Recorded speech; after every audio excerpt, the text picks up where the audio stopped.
Welcome to the Basic Resume Virtual Workshop in partnership with Seattle Public Library. My name is Liana, and I'm an embedded career specialist at WorkSource South Seattle College. Before we get started, be sure to check out more videos and workshops at spl.org and worksourcewa.com. Now, let's review the agenda.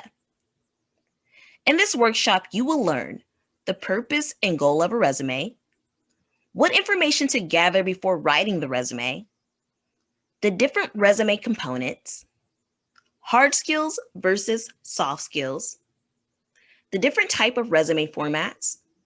We'll also review frequently asked questions, and I'll provide some resources to help jumpstart building your resume. Your resume is the most financially important document you'll ever own. So it's really important that you treat it as a living document. For example, let's say you got a promotion at work. Go ahead and make note of that and add the promotion to your resume. Therefore, when it comes time for you to move forward in your career path, you won't find yourself overwhelmed with trying to catch up and trying to remember what you did at that job. So you always want to treat it as a living document because it's one of the most financially important documents that you'll ever own. So resume purpose and resume goal. The purpose of a resume is to provide a snapshot of your skills, abilities, and accomplishments relevant to the job. The goal of a resume is to land an interview.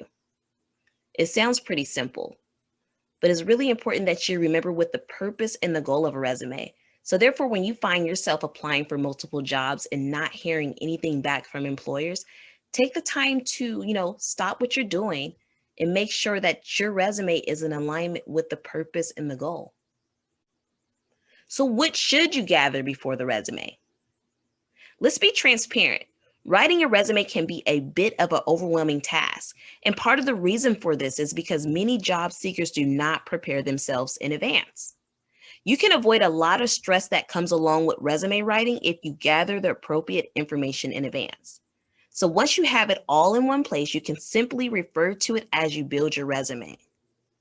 In fact, it may be helpful to break the process into two separate parts. In the first part, you will take the time necessary to find all the relevant information. In the second part, you will actually use this information to put together your resume. Now, in the next section, we'll explore the different resume components. All right, so let's explore what to mention on your resume. This includes resume components. On most resumes, what you'll see is contact information, a resume summary, employment history, education, and skills. We're going to explore each resume component and learn a little bit more about, how you can begin to build your resume components and what to include in each section. Contact information. When it comes to your contact information, you always want to include your first name and your last name, a contact number, an email address, and location. What if I'm relocating to a new state? So if you're relocating to a new state, you want to go ahead and include the state that you're going to be moving to, as long as it's in a timely manner. And what I mean by that, let's say you're moving within the next 2 to 3 weeks and you're doing some job search. It is totally okay to go ahead and put that city and state at the top. Now, if you're moving within a year, then you may want to just include the city and state that you're currently in, or go ahead and make a note for the employer to be able to review at the top in parentheses that you're going to be moving within a certain time frame. Common resume mistakes that I often see are that individuals are adding their date of birth, they're using an unprofessional email address, and they're providing unrequested headshot. Some optional resume add-ons are a title, and your professional title could be your position word for word or your desired job. So sometimes on resumes, what you'll see at the top is someone put, welder or fabrication welder. That's the title of the job that they want, or either that is the industry they're currently working in. So it's totally okay to add a professional title at the top of your resume, but it does not go before your contact information. It goes under it. Also, you can include your LinkedIn URL. So if you have an up-to-date profile that can add value to your application, be sure to include the link. This goes for social media, websites, or blog.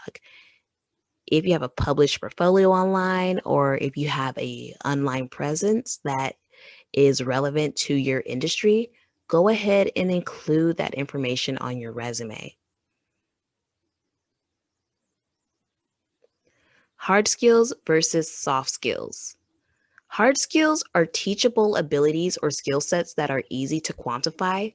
That is going to be proficiency in a foreign language, a degree or certification, your typing speed, machine operation, computer programming.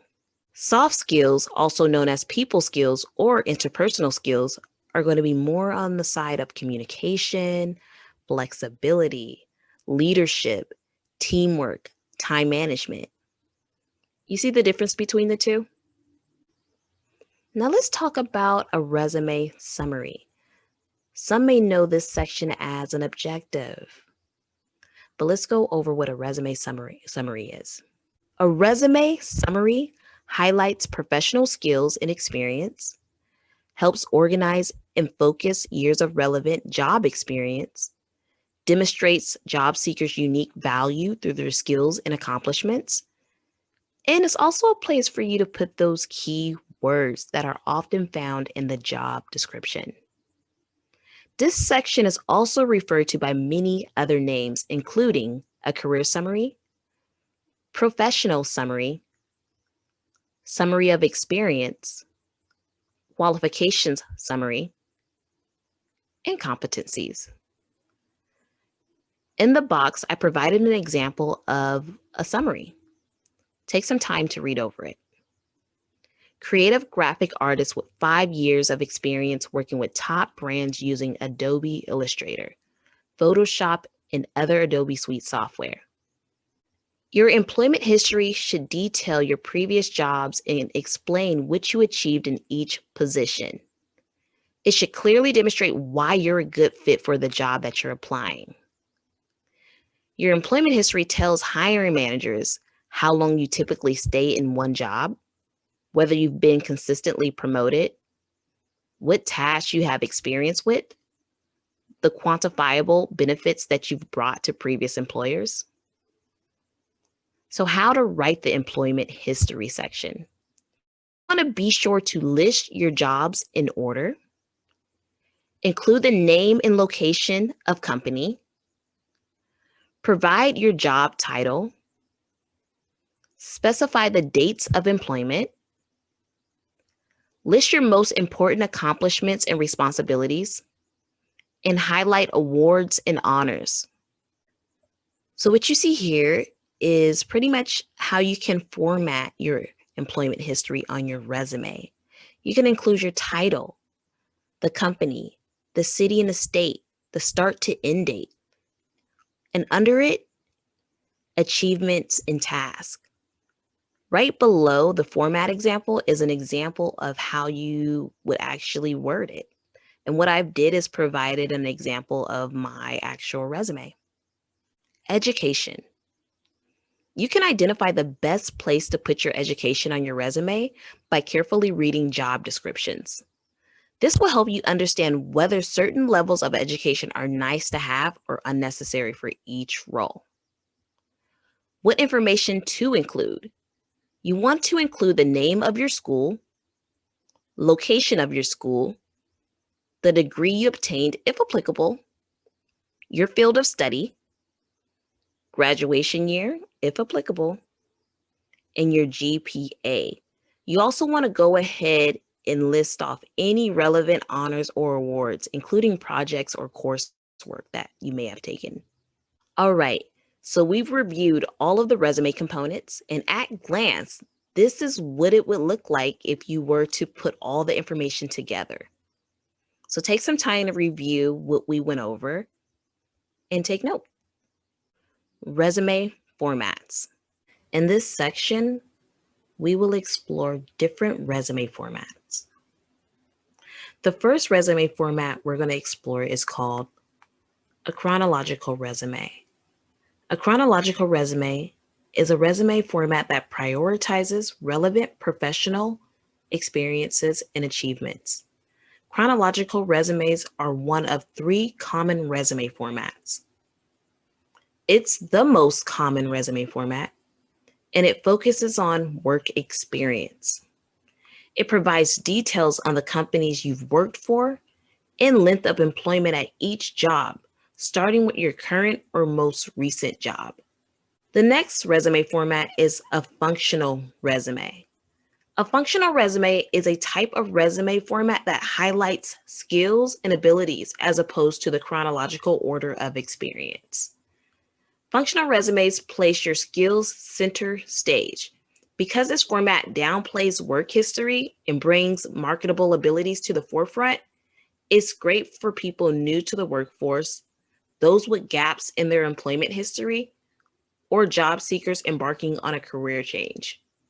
And last is the combination resume. This format emphasizes both skills and accomplishments in recent work history. It combines the functional format's focus on skills with the chronological format's detailed work history. It's the best of both worlds approach, and it works best for career changers as well as seasoned professionals who have worked in similar positions. All right, so now that we've had the opportunity to review all 3 different resume formats, let's begin to look at how the different sections are prioritized on these resumes. So when you think of a chronological resume, the focus is going to be work experience. The focus for a functional resume is going to be skills. And the focus for a combination resume is going to be skills and work experience. Now, when it comes to work experience, you're going to see work experience at the top of a chronological resume because it is highly relevant. For a functional resume, you will see work experience at the bottom because it's less relevant. In a combination resume, you will see work experience in the middle because it is relevant. Skills section. On a chronological resume, the skills section is going to be in the middle. It is relevant. In a functional resume, the skills section is going to be at the top because a functional resume is a skills-focused resume. When you think of a combination resume, the skills section is going to be at the top because it's also relevant. Now, the main advantage of a chronological resume is that it's easy to read and it's universal. When you think about a functional resume's main advantage, it conceals flaws in work history. And the main advantage of a combination resume is that it emphasizes and validates your skills. Check below to see who it's good for and not ideal for. In the next section, we will review frequently asked questions. Frequently asked questions. So now we're going to review the commonly asked questions when it comes to building a resume. How long should my resume be? Limiting your resume to 1 to 2 pages is probably best. However, it is important that you include all the information that you feel is relevant to your job hunt. What should be included in my resume? Your resume needs to provide employers with a well-rounded idea of your professional experience and career to date, highlighting all your relevant skills and achievements. Should my resume be written chronologically or functionally? Your resume format really depends on where you are in your career and the relevance of your past experience for the role you are applying for. How should I handle employment gaps? This really depends on how long ago it was for you. The reality is that, someone that's taken 3 years off, it's going to be a little bit more easy to conceal those gaps versus someone who has taken 5 or more years off. You may have to, begin to, focus on your skills versus that work experience to fill in the gaps. What if I have no experience? So if you've only just graduated or looking for your first job, you may feel like you don't have any work experience to list on your resume. So this is a good time to show compassion and elaborate on the skills that you've developed throughout education or non-professional experiences. You want to provide a list of all your qualifications, hobbies, and past projects that have allowed you to develop transferable skills that make you equipped for the job. Should I tailor my resume? Yes. What works for one role may not work for another. So making alterations to your resume for a particular role can boost your chances of being considered for the job. You can do this by reordering information on your resume so that the most relevant experience is highest up on the document, or by rewording info so that keywords used in the job description roughly match up to the requirements with the experience that you possess. Now we're going to move on to some free resources.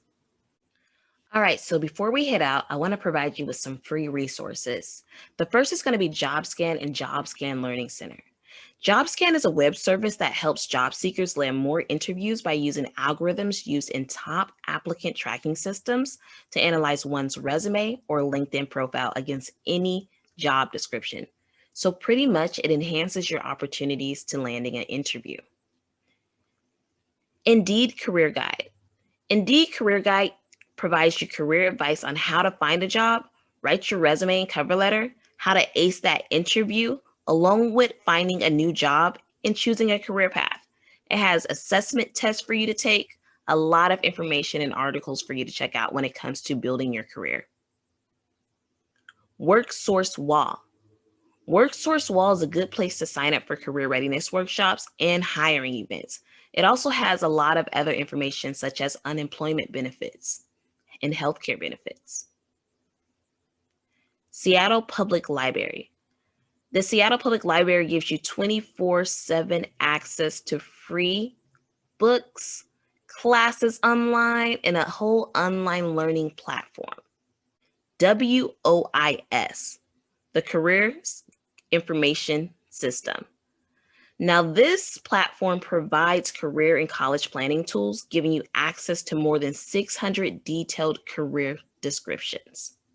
It has hundreds of detailed college training program descriptions, ranging from short-term certificate programs to even receiving your PhD. So it's a good place to begin to map out your career along with your education. Also note that if you have any questions regarding WOIS, to please contact the Seattle Public Library, and they can definitely help you navigate the webpage and answer any questions you may have. Thank you so much for taking the time out of your day to attend this virtual workshop. Again, my name is Liana Lee, and I'm an Embedded Career Specialist at WorkSource South Seattle College. Please see the services that we offer below, and feel free to schedule a virtual one-on-one today via email at worksource@seattlecolleges.edu. We also have drop-in hours via Zoom at southseattle.edu/worksource. And note, all services are free.